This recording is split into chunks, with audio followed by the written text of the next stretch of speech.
భారత్ పెళ్లి బంధాన్ని చాలా పవిత్రంగా చూస్తారు. కానీ ఈ రోజుల్లో చాలామంది పెళ్లి చేసుకొని కొద్ది రోజులు కలిసి ఉండి వివాదాలు రాగానే విడిపోతున్నారు.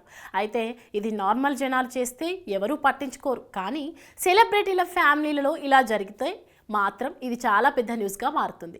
ఇక ప్రస్తుతం మెగా డాటర్ అయిన నిహారిక పరిస్థితి ఇలాగే ఉంది. నాగబాబు కూతురుగా అందరికీ సుపరిచితం అయిన నిహారిక గత 2 సంవత్సరాల క్రితం చైతన్య అనే అబ్బాయిని పెళ్లి చేసుకుంది.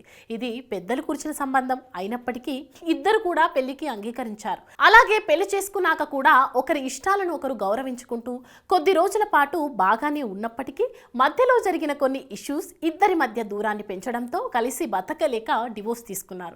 ఇక ఈ మధ్య ఒక ఇంటర్వ్యూలో పాల్గొన్న నిహారిక చైతన్యతో విడాకుల గురించి మాట్లాడుతూ పెళ్లి అనేది ప్రతి ఒక్కరి జీవితంలో ఎంతో ముఖ్యమైన ఘట్టం. కడవరకు కలిసి ఉంటామనే నమ్మకంతోనే ఏ జంటనైనా పెళ్లి చేసుకుంటారు. నేను అలాగే అనుకున్నా, కానీ నేను ఊహించినట్లు జరగలేదు. అందుకే ఆ బంధాన్ని ముగించాల్సి వచ్చిందంటూ నిహారిక చెప్పుకొచ్చింది. ఇక మ్యారేజ్ తర్వాత తాను యాక్టింగ్ మానేయాలని చాలామంది భావించారు. అసలు పెళ్లికి ప్రొఫెషన్కి సంబంధం ఏంటి? పెళ్ళైతే నటించకూడదా అంటూ నిహారిక ప్రశ్నించింది. నాకు యాక్టింగ్ అంటే ఇష్టం, అందుకే 5 ఏళ్ల తర్వాత మళ్ళీ సినిమాలు చేస్తున్నాను. వర్క్ పరంగా చాలా బిజీగా ఉన్నాను అంటూ నిహారిక తెలిపింది. మొత్తానికి వివాహం అనంతరం యాక్టింగ్కు దూరంగా ఉండాలని అత్తింటి వారు ఆంక్షలు పెట్టినందుకే గొడవలు మొదలయ్యాయని, అందుకే విడాకులు తీసుకున్నామని నిహారిక చెప్పకనే చెప్పేసింది. అయితే హోస్ట్ సంబంధిత వీడియో లింక్ సోషల్ మీడియాలో షేర్ చేయగా నిహారిక మాజీ భర్త చైతన్య జొన్నలగడ్డ రియాక్ట్ అయ్యారు. వాస్తవాన్ని తెలుసుకోకుండా ఒకవైపే మాట్లాడటం తప్పని పేర్కొన్నారు.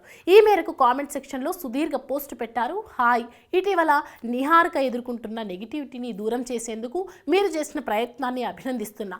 వ్యక్తిగతంగా జరుగుతున్న దుష్ప్రచారాన్ని తట్టుకోవడం అంత తేలిక కాదని నాకు తెలుసు, కానీ పరోక్షంగా బాధితులను ట్యాగ్ చేయడం, అందుకు ఇలాంటి వేదికలను ఉపయోగించుకోవడం మానుకోవాలి. ఇలా జరగడం ఇది రెండోసారి. ఇలాంటి విషయాల్లో బాధ ఇద్దరికీ ఉంటుంది. విడాకుల విషయమై ఒకరి వైపు నుంచి మాట్లాడకూడదు, వారి గురించి జోక్యం చేసుకోకూడదు. బాధ నుంచి ఎలా కోలుకున్నామన్న దాని గురించి మాట్లాడితే ప్రజలకు ఉపయోగపడుతుంది. భవిష్యత్తులో ఇలాంటి ప్రయత్నం చేస్తే ఆయా సంఘటనలతో సంబంధం ఉన్న అందరితో మాట్లాడి ప్రజలకు అవగాహన కల్పించాలి. జరిగిందేంటో పూర్తిగా తెలుసుకోకుండా జడ్జ్ చేయడం ఎంత తప్పు, ఇలాంటి ప్లాట్ఫామ్స్ ద్వారా ప్రజలకు ఓ కోణంలోనే చెప్పడం అంతే తప్పు అని అనుకుంటున్నా. అర్థం చేసుకుంటామని ఆశిస్తున్నా అని పేర్కొన్నారు. మరి దీనిపై నిహారిక రియాక్షన్ ఎలా ఉంటుందో చూడాలి.